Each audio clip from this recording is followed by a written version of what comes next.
We got a 2023 Beta cross trainer in for a carb clean. So we're going to jump straight in, get the seat off, rear subframe, tailpipe, and then that's going to allow us to get the carb off the bike. So with the tank off, the seat off, the rear subframe disconnected from the frame, and the tailpipe off, you can flip the back end up like this and you got great access. Carb comes straight out here nicely. So now we got it out, let's get this thing stripped down so I can go for a bath. Now we have the carb broken down into all its different pieces. Yes, this makes sense from what the customer told me. You can't see anything through there, maybe a tiny little bit of light, but that's basically blocked. This is the idle jet. You can see in here it's got a little green tint to it where it's had fuel sat in it for some time. But yeah, nice bath will get this all cleaned up and back to good as new. Just about see it in there. That's all the carb parts in there. A nice little container ready to go in the bath. So I just set it up like this so the container can't move. The ultrasonic waves pass through glass, they pass through plastic. It's exactly the same as if you just put the dirty parts in the fluid here, except the tank fluid doesn't get dirty.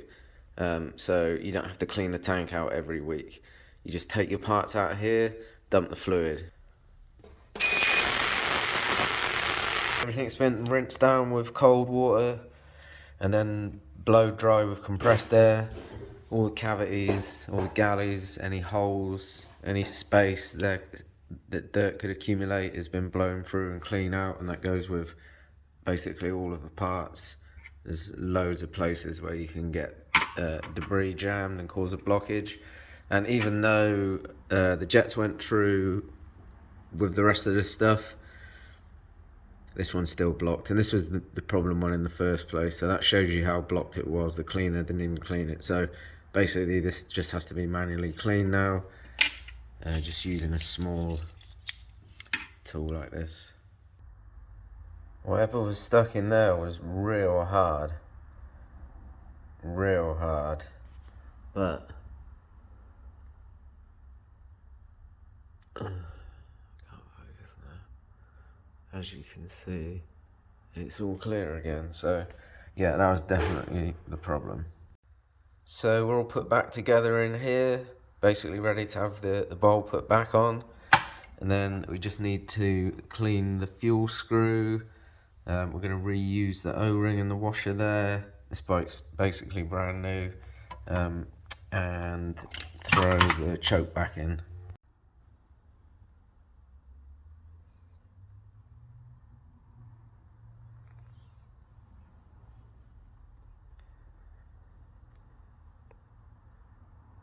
This thing's immaculate now, good as new. So we'll get that thrown back on the bike and see how it runs. So we've got the carb back in place.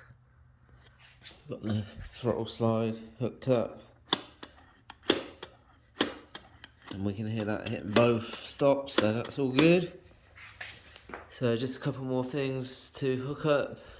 Bolt the rear subframe back into place, and then we can start putting everything back together on, like the tank and the seat and exhaust, etc. And we should be running it shortly. It's all back together, as you can see.